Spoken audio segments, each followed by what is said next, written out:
Cool.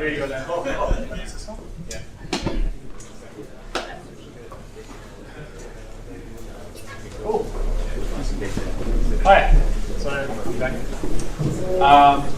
So today I've come and to talk about scaling a serverless team with some automation.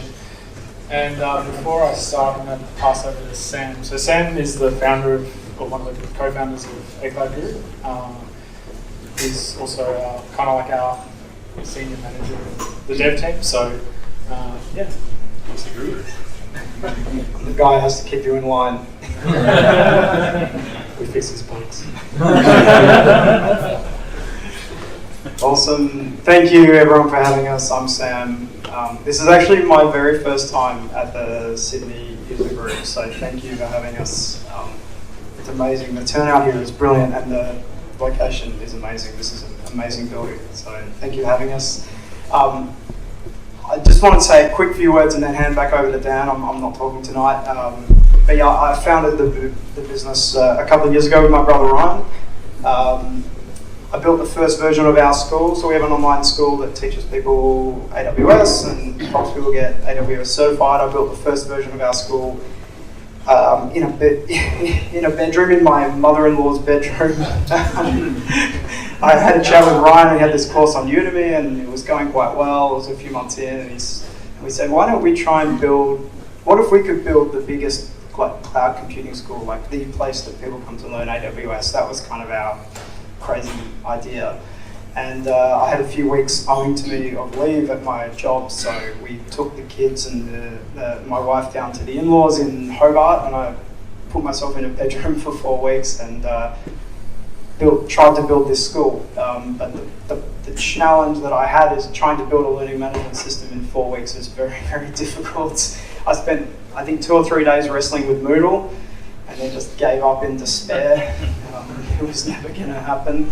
And then I started looking at, a whole bunch of services that I'd used before, like Auth0 and Firebase and all these cool new services that I could call from the browser. And I realized if I could weave all those together with just a little bit of Lambda, just a few Lambda functions in the cloud to just do the very few things that we actually had to do in a protected mode in the cloud, then we could build this system. And this was before the term serverless existed. And it wasn't like this grand kind of vision to go serverless. We're going to build a serverless startup. It was just, how do I build a school in 4 weeks? It was just born out of necessity.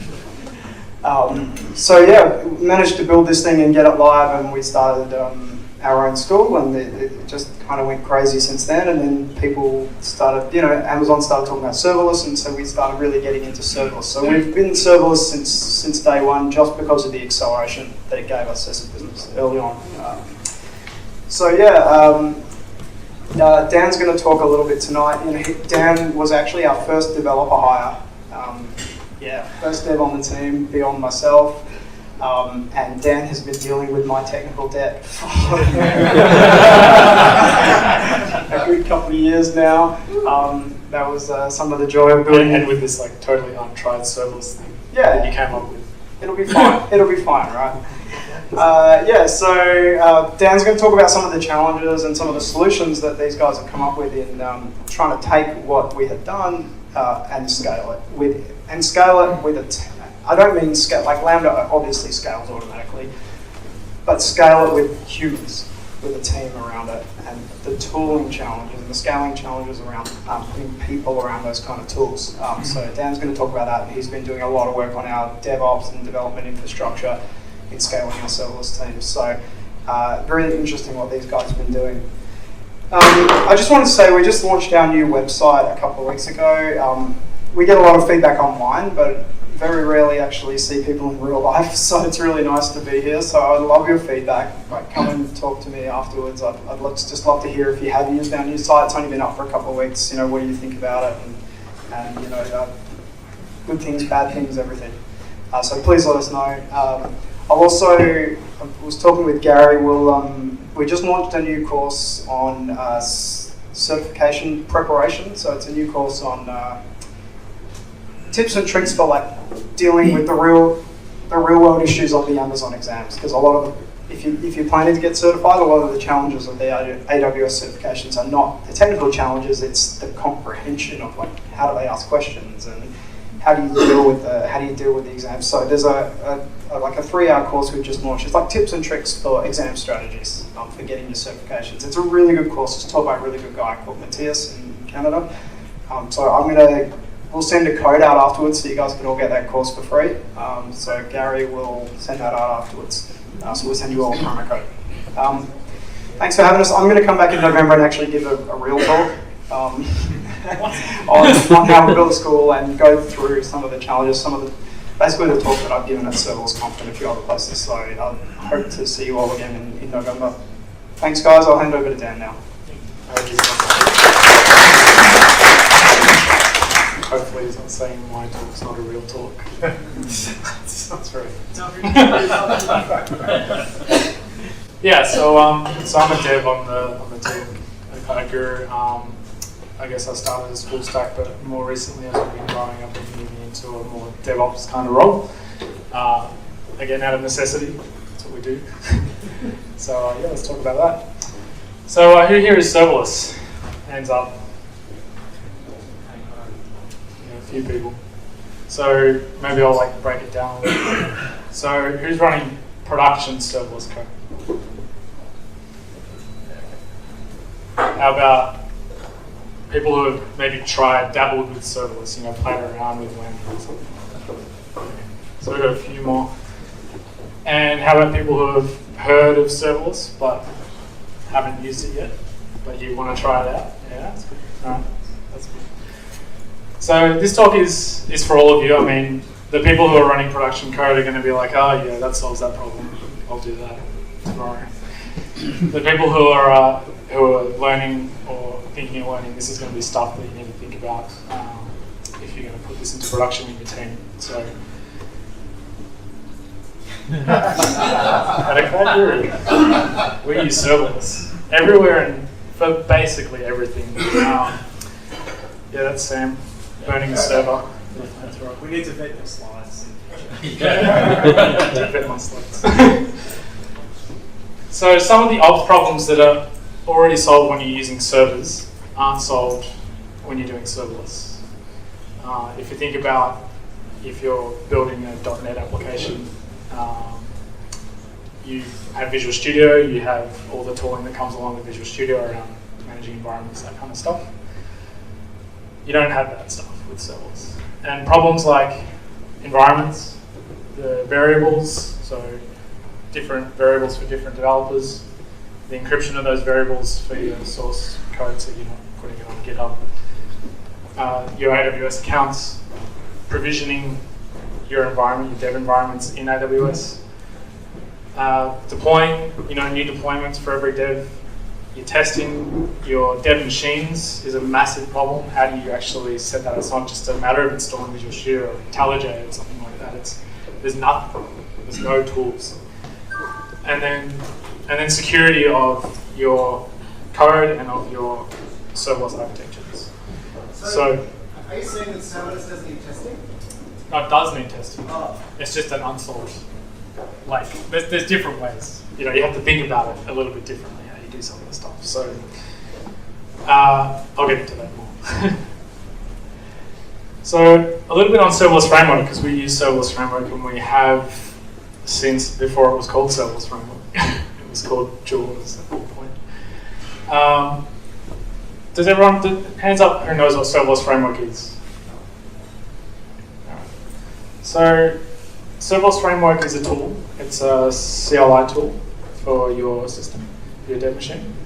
It wraps up it's a wrapper for CloudFormation, so it generates CloudFormation for you based on configuration that you give it. It has a bunch of plugins which are really, really cool. So plugins that manage lots of different things. We've developed probably 6 or 7 of them ourselves. That is a massive thing in terms of going forwards and more acceleration when you're developing with serverless, because it means you can, just take someone else's library and add that into your system, and then you get that thing. So an example of a plugin that we've developed is a plugin called Serverless offline plugin, I think we called it. So basically what that does is it uses Docker to spin up many of the serverless services you might be using. For example, we spin up Lambda containers within Docker, and then we connect them together and we can actually simulate your serverless framework project on your own machine. So that's an example of a really cool tool, which you get if you go and use serverless framework. However, it assumes a whole bunch of things about how it's used, and one thing that, for better or for worse, they've chosen to do is support multi-cloud. And what that means is they have to abstract on top of the clouds so that they can deploy on any of the clouds. And that is good if you want to do that, but we haven't met that many people who actually want to do multi-cloud deployments for serverless. They usually just want to deploy to one. And for us, that's AWS. So you sometimes have to think about things in an abstracted sense, and sometimes they don't actually give support for services on AWS because that, or an equivalent service to that, is not on Azure or Google Cloud. So these are some of the assumptions in terms of the tool and how it works. So they assume that users have only one project. And I say that because of our experiences in using serverless framework. I'll explain a bit more later. They assume that all your cloud resources are in that one project, as in there's nothing that you're going to use in that project that exists outside of that project or isn't managed by that project. And they just kind of say, well, environment variables are someone else's problem, not our problem. The most that they actually give you is they've just given you an option to do Lambda environment variables, but they don't think about things like different dev environments or anything like that. They have stages, but there's no nice way to handle that they've built into their system to handle environment variables for those stages. Luckily, they use YAML, so you can actually do that yourself. I'll show some code later to show you how that works. So this is where we're at. We have 13 serverless framework projects. I think we started with one, and then it just got ridiculous, like how much stuff is in this one project. So we thought, let's just move them out. So we have like a forum service. It's its own serverless framework project. We have an identity service, which manages signups and all that kind of stuff. It's its own project, and there's a whole bunch of other ones. And we have 13 environments, so that combines like prod, staging, testing, and then all the dev environments. So what that ends up being in terms of managing your config files, so each serverless framework project has one config file per stage or per environment. And you basically have to manage all these config files that are lying around your project. And the more devs you add, the more complicated that becomes. So we have 169 config files in total. And that's 169 places we have to keep updated. So if a dev goes and adds a new environment variable in their feature, then every other dev has to spend a bunch of time adding that environment variable to their environment so that they can actually deploy the project. And that was a really big problem. So an example of that would be like our email service is Campaign Monitor. So when people participate on our forums, they'll get an email saying, someone's just commented on your thread. And if we change something about Campaign Monitor, like we set up a different account, we need to change the account ID that the system uses to talk, the Lambda functions used to talk to Campaign Monitor's API, we have to go and update it in every single config file. Yeah, it's that, and also, a dev comes along and they add some new feature and they need some new environment variable for that. And so they just add it to theirs and they don't add it to anyone else's. They get to add it to all the others. Well, they'll add it to like prod and staging because otherwise they can't deploy the code, but they won't touch anyone else's. But another developer comes along and suddenly the thing doesn't work for them, and it's like, why doesn't this work? And it goes round and round and round. Yeah, and we kind of went through a lot of iterations of like, how do we solve this problem? We started off really badly with having these like encrypted environment variable files where we encrypt the entire environment variable file, and then you would like go and do your commit and you just get a conflict. And so you'd have to like ask the dev team who like changed this file, like did you add like an environment variable or did you edit one? Like what did you do? Can you tell me so I can like you can't merge binary encrypted files. Exactly. Yeah. So that wasn't a good solution. And the next solution we went to is kind of aside to what I'm talking about.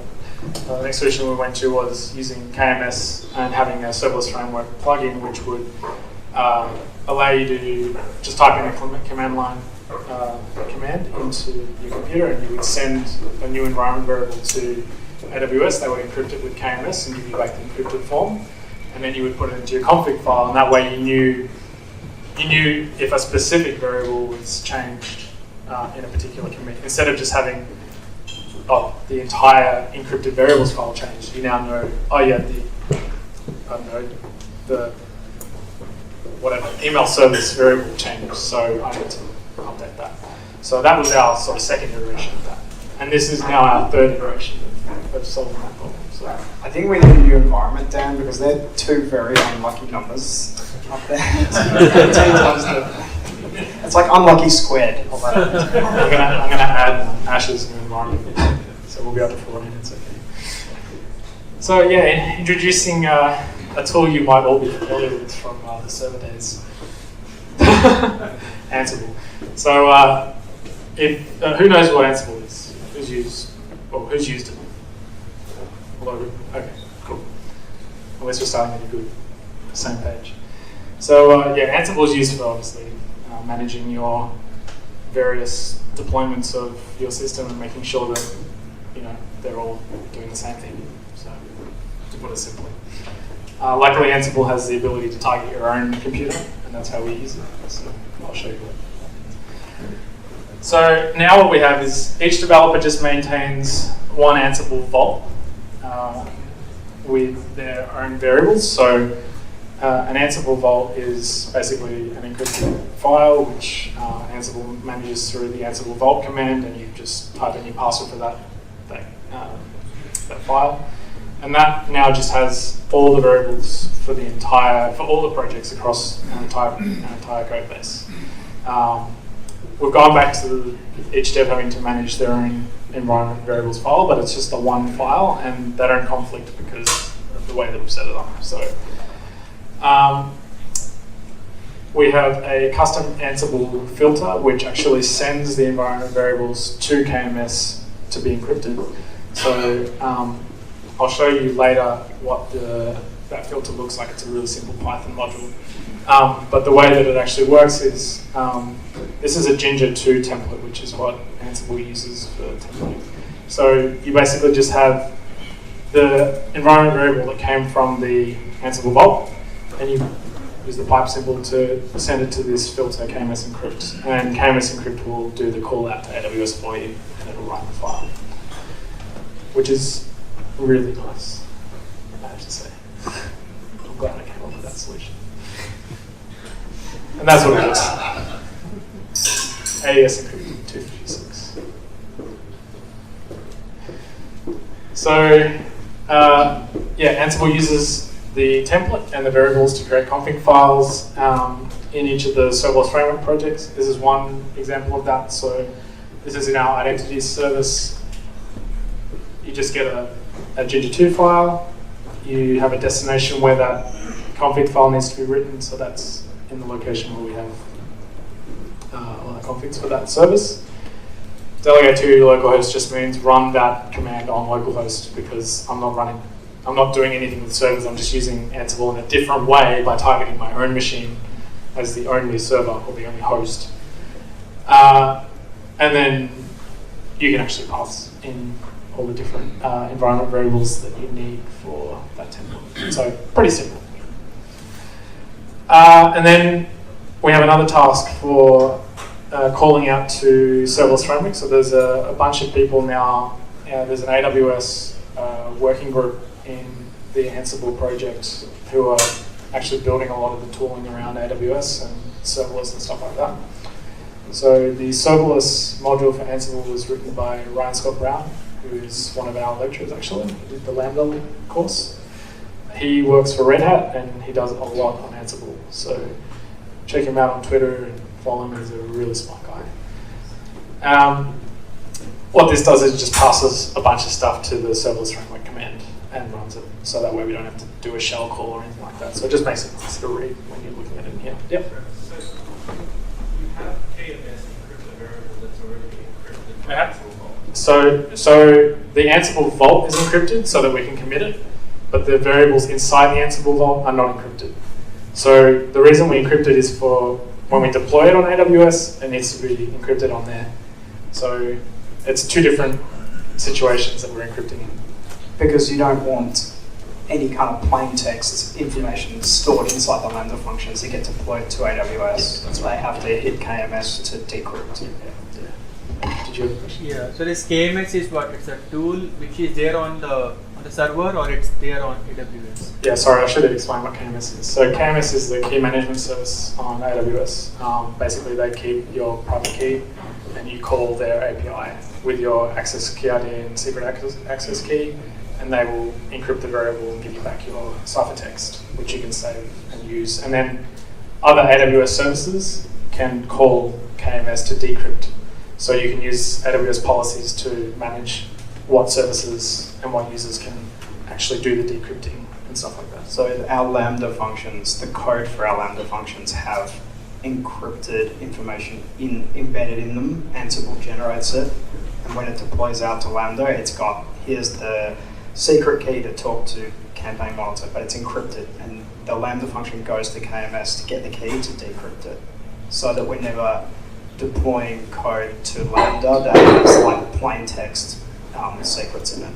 And so if you go into the Lambda management console and you see the environment variables, they're all just encrypted ciphertext. They're not plain text. Like the trolley face that you showed before. Not quite like that. It's not the face, the thing next to it. Does that answer your question? So when it travels from this one server to KMS, it's not encrypted, but from KMS it will come back and it will get encrypted. That's correct, yeah. So you send the plain text to KMS and they return the encrypted one. Yeah, so that just goes out to the serverless framework to do a deploy. So I mentioned that we have some CloudFormation resources outside. Just if you go in the last page, where are these variables? These ones? No, the ones that you'll be passing into the Lambda function. The KMS. I've left them out, but All there's, I believe there's not. No, I haven't left them out. What happens is we've written a config file here, and within the serverless YAML, we're actually loading that config file into the serverless YAML, and that's how we populate the environment variables for the Lambda functions.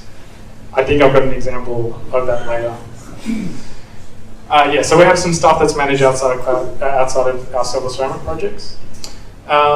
Things like KMS, that's something that's shared across all 13 projects. DynamoDB, we have tables that exist between projects because we send data from multiple services to Dynamo. We use Redshift, we use VPCs, and we use Elastic Transcode. Like transcode, it doesn't have CloudFormation support unless that's changed. It doesn't, but you can use custom resources. Yeah. So We're actually currently solving that at the moment. there's some things that it's quite difficult to use in CloudFormation. Yeah. So what do? So we manage these stacks in Ansible as well, and that's quite a nice thing because what we would have to do before is, like I said, you can use policies to tell other services on AWS if they can access KMS or not. So that means you have to have a policy that knows about all the Lambda functions you've got. Okay, so now you've got a circular dependency between the environment variables that need to be encrypted before they get deployed, and then the functions that use them. So what we would have to do is deploy a shell KMS stack that didn't have any references to the Lambda functions that needed to use it, and then we would have to deploy all the serverless framework projects, and then we would have to redeploy a new stack of KMS, or like update the KMS stack, with the policy that included all the Lambda functions that needed to have access to it. So it was a real pain. And Ansible solves that problem because Ansible's got the ability to do multiple tasks in order, so we can just do that in Ansible really easily. So we have a bunch of stacks which are literally just bootstraps. They just deploy a stack with like basically nothing in them, and then we can do all our serverless framework deployments, and then at the end we do an update on the KMS stack to tell it these are all the serverless framework projects, or these are all the Lambda functions that need to have access to that. You may have noticed that we use Redshift, which is not serverless. But that's okay, because we don't use it for transactional stuff. We just use it as a reporting warehouse. But nevertheless, we have to manage it. So how do we manage schema migrations? Well, there's a tool called Flyway, which we were already using, which is running manually, but you can run shell commands from Ansible, so we do that. And that is really nice because we can manage not only the initial creation of the database schema when we deploy these Redshift stack initially, but we can also have individual schema migrations for the, so a lot of the serverless framework services have their own schemas within the Redshift database, which they manage, and they have their own migration tasks in Ansible as well. So they, if a developer adds some new migrations, then another developer can just right.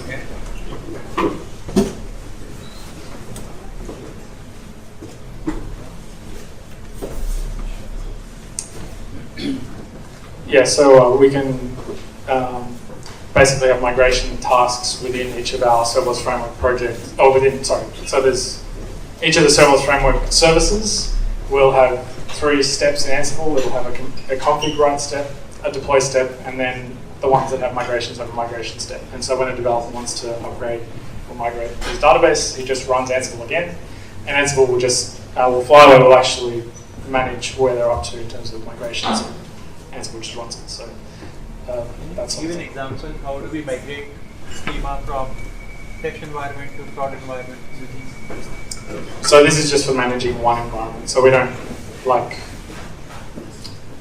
Do you mean like in terms of from test to prod? Well, each like test or production or whatever environment has to obviously we need to run this as well against those. So that's a separate thing. I guess I'm not sure if I understood correctly. This is pretty rare though. Changing schema on our Redshift databases is really rare because it's not something we use in a transactional sense. I mean, it's mainly a place we just put reporting data, I guess. So like if we're doing transactions, the transactions would go into there so that we can do it. Yeah, our source of truth for data is Dynamo, and we use DynamoDB streams to stream out updates to our database so that we can do like joins, hooray, SQL joins. It's great. So yeah, it's not something that any of our critical systems rely on. Yeah. We actually don't use Ansible in our CI/CD pipeline yet. It's something we're using as a tool for managing developer environments mostly. So a lot of the time with production and staging, we would just run Flyway manually if it needed to be run, because the majority of the time we don't run it. I think we have a total of 5 migrations over the entire time we've used Redshift, so it's pretty small. So some takeaways. Serverless is definitely not optless, because there was some crap going around early on that serverless was optless. Hashtag no ops. Right. Hashtag no ops. A load of crap. It's like more ops than Yeah, no ops. it's just ops. Now the devs have to do the ops. Right? Exactly. Yeah. That's what Charity Major said. It's your turn, devs.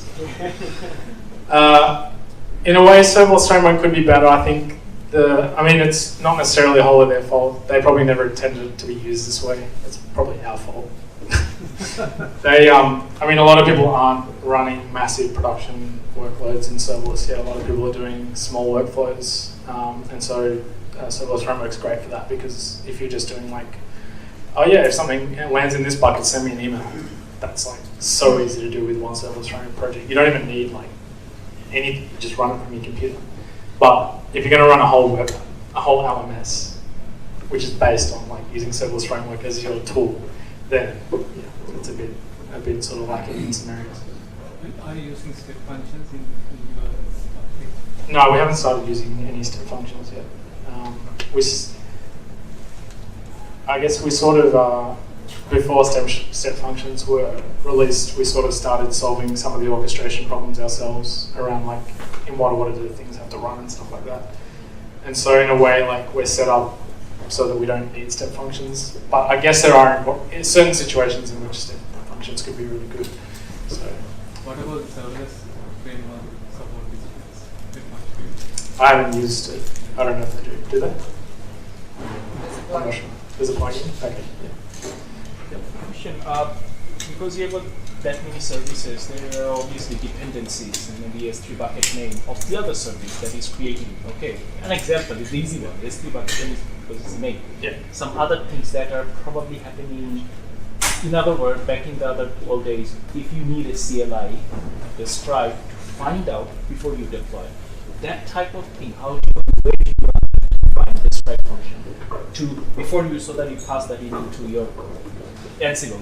So Because Ansible, So some bucket names are, I don't think bucket names is a good one because we only have a couple of buckets and they always have the same name. So we just put them in the config file. But maybe a better example is maybe DynamoDB tables. I'm not sure because they're definitely service A is accessing service B is DynamoDB. yeah. So a lot of the time we construct that ourselves already upfront. Yeah. So because we're managing all of the services from the same place, we can just tell each of the services what it's called. So we're not actually calling out to do a describe in it for that particular thing. I'm not sure if we might have to in the future. The argument that you'll get from the serverless framework team, and at least when I've raised this in the past, maybe not in the last 6 months, is that your services should be independent and talk through APIs. They shouldn't be accessing each other's internal resources. Which is great in theory. Exactly. And then there's the real world. Yeah. So I think the trouble with but it's not designed that way. It's designed that you should talk through, externally, publicly accessible, accessible APIs to each other through a defined contract. So you guys are heavily dependent on a naming convention. Yeah. I am assuming that would be the name of this service in that environment. Exactly. Yeah. So we'll be like, users table dash production or something like that. I think one of the problems with serverless framework, and they'll say certain things about how you should build your architectures, and then you look at the tool, like what they actually do in their tooling, and it's kind of like a pain in the ass sometimes because they do things like, oh yeah, you have a Lambda function, and then you list your events that can invoke that function. And then what happens is they assume that Lambda function owns that resource that is invoking it, but that's not the case most of the time. Like we have DynamoDB tables that exist, and the Lambda functions are just side effects of things being put in the streams, and there might be more than one Lambda function that gets invoked by the same event happening. So they've kind of got the dependency the wrong way around. And we kind of started to notice that because we were trying to do things like queues to communicate between microservices and stuff like that, and it just wasn't working out because of the way that they do it. So I mean, I guess from a high level, my experience in this crazy new world is like it gives you a lot of acceleration when it comes to like scaling. Like we've never ever had a conversation of like, oh, we're doing a mail out tomorrow, are we going to have enough capacity? Or, Black Friday's hitting and we're 100 times the traffic of normal. Are we going to be able to deal with it? We just literally don't have those conversations anymore. I used to be a .NET dev, spin up web servers and load balancers, and all those conversations are gone. But the side effect is this stuff's so new is that the tooling and the development infrastructure isn't there yet. It's immature, so you end up spending the time on the other side solving some of the tooling problems. The good thing is if you use something like Serverless Framework, they're very, very open, they're a very active community, they're really great, smart people in there, constantly looking for feedback and input, and they've changed so much in the last year. The improvements, the maturity of the tooling is a lot better. And it's also open source, so you can contribute if you want. Yeah, and our developers do contribute to Serverless Framework, so. They have been known. What happens if different environments have different .NET library versions, for instance? We don't use How would you .NET. handle that? Well, we only use Node.js, but so we did. I mean, I'll answer a different question which you didn't ask because we don't use .NET. But classic politician. Yeah, that's right. Yeah. But what do you do? So we use Node.js, and we did get into a situation where we have shared libraries between different projects. And so the way we do that is, or the way we manage that is with NPM, private NPM modules. So we have a separate folder in our code base which just has a bunch of things that we share. And they could be things like a library that knows how to call out to KMS to decrypt the variables. So that's something we do separately. I think we have another one called DynamoDB River, which manages, it just has a bunch of utilities for managing DynamoDB. So, I know that didn't answer your actual question, but hopefully it was interesting. But within services, each service deals with its own libraries and then versions of those libraries, because you deploy them independently and they should exist independently. Yeah. It's a shared code we version through an NPM repository. That's right. Yeah. So we use, each serverless framework project is its own, I guess, NPM project or node project. Yeah. So it's got its own package.json, and we do our own NPM install. Every time you have to install dependency, it's like cd to service 1, yarn install, cd to service 2, yarn install. So, final takeaway, I think, is we can teach an old dog a new trick. Ansible was never meant for this, but do what we want, when we want, however we want. And it is actually a really awesome tool for this kind of use case. And there's a lot of impact as well. I would recommend you reach out to the Ansible guys. Unfortunately, they aren't progressive enough to use Slack. They still use IRC. So I don't talk to them as much as I should because I hate IRC. That's retro, man. That's It's awesome. retro. It's cool. Yeah. I log in and I'm like, well, where's my history? Anyway, so yeah, just to maybe answer some of your questions that went through and maybe to look at the configs a little bit in more detail. So this is the serverless YAML. I don't know if you've seen this. This is actually over 300 lines long, but I had to take a screenshot, so too bad.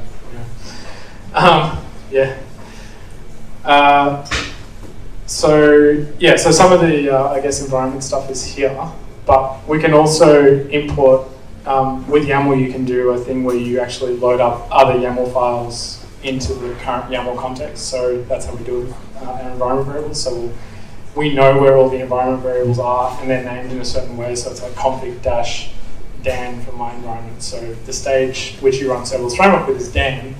And so we can just say, well, load the config file that is called config-stage variable, which is Dan, and then it'll load it in. And then you can actually use those variables kind of like this, right? So this is using an environment variable, but there you go, that's a good example. So you can do self:/custom.service.purchases.dynamodb.table name, and that'll actually have come from a config file. And that config file will already have the encrypted version of that variable. So you don't have to manage any encryption. This is used by Ansible. This is the serverless framework config, but Okay, we've already run Ansible at this stage, and Ansible has already created all the config files. It's filled in what these variables are in another file. later it's elsewhere in the file. Yeah, in another. You can convert this into a CloudFormation template also, yeah? Well, that's what serverless framework does for you. So No, I mean, is it possible to create a separate CloudFormation YAML? I didn't find the command like that, that's why. do you mean I need after all this, sometimes people need YAML, CloudFormation YAML, but I didn't find a direct command to create serverless configuration. you mean when you run this, Yeah, you want to have CloudFormation YAML outside, Yeah, you want it to generate. it's transparently create the YAML, right? Deploy, because I need template. You go to the template designer and the architecture of all the serverless. And Yeah. So this actually, one of the side effects of running a deploy or a package in serverless framework is you get an actual CloudFormation file. It's in the .serverless folder. I don't know if that answers your question. Yeah. That's. The thing is that it's automatically you get It doesn't- information in the CloudFormation console. Yeah. See? From the resource I can get that. Yeah, you can see it in AWS as well. This is a Ginger file, Ginger2 file. So I already showed some of this, but yeah, you use the filters to. Well, that's the format of one of the config files that is generated by Ansible.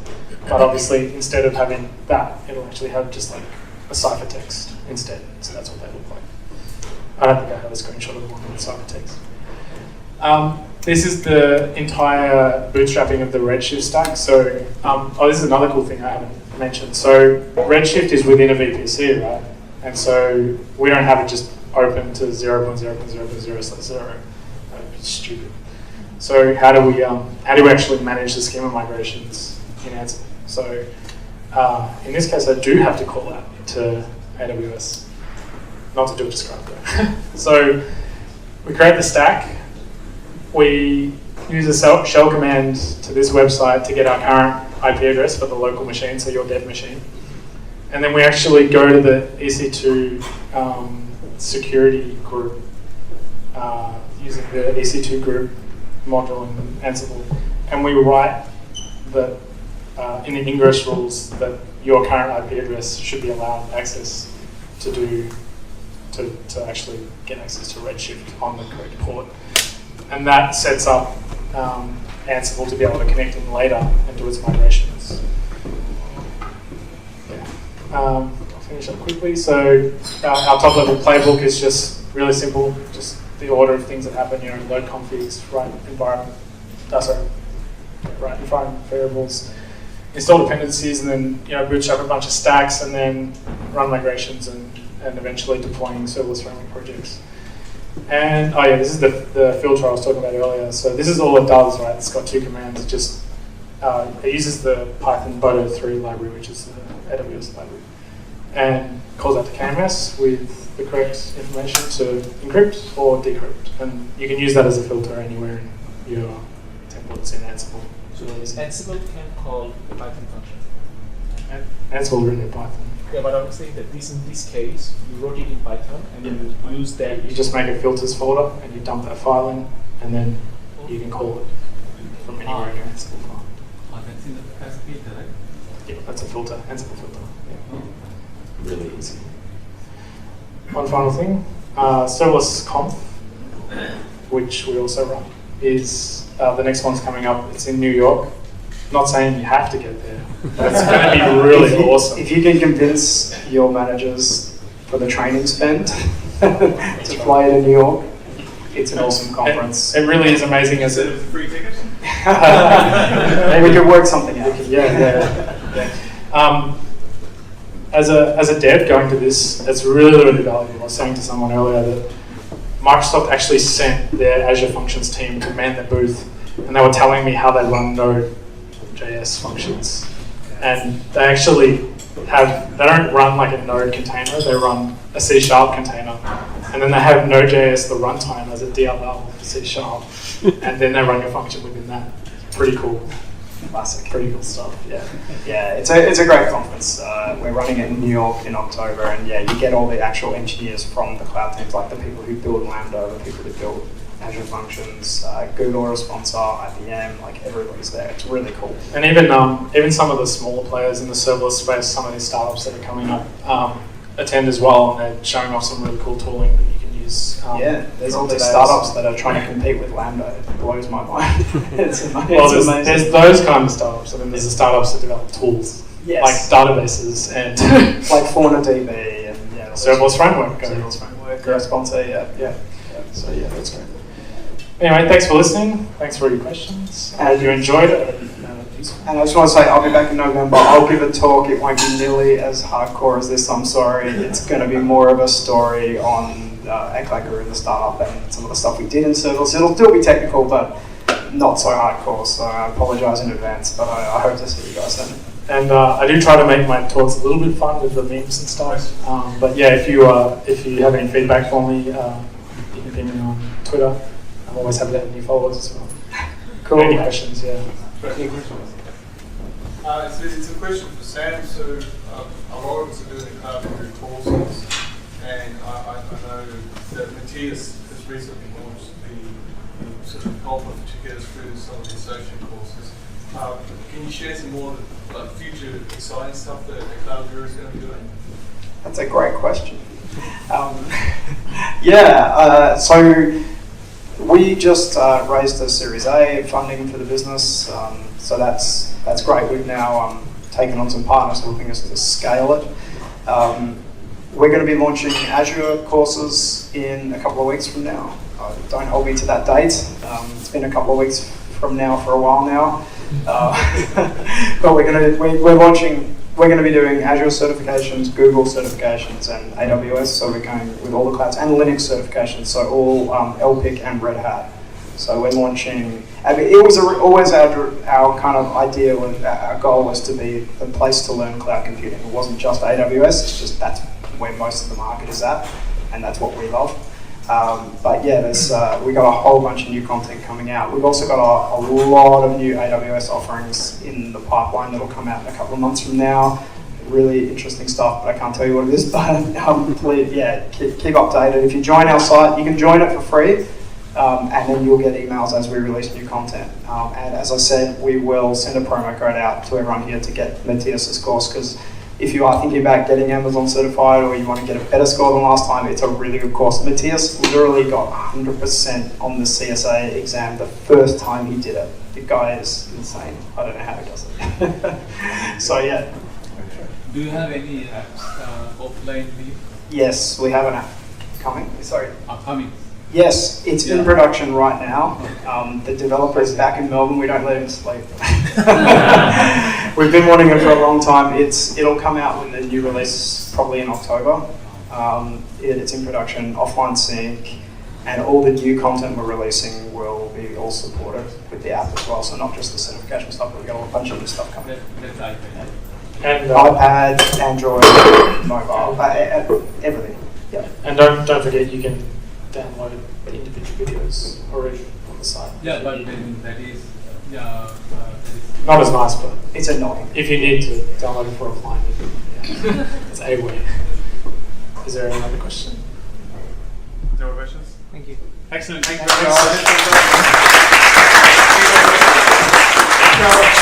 Thank you, Cloud Guru. Next same time, same place, next month. See you from Freshworks and Sofas. Thank you all for coming.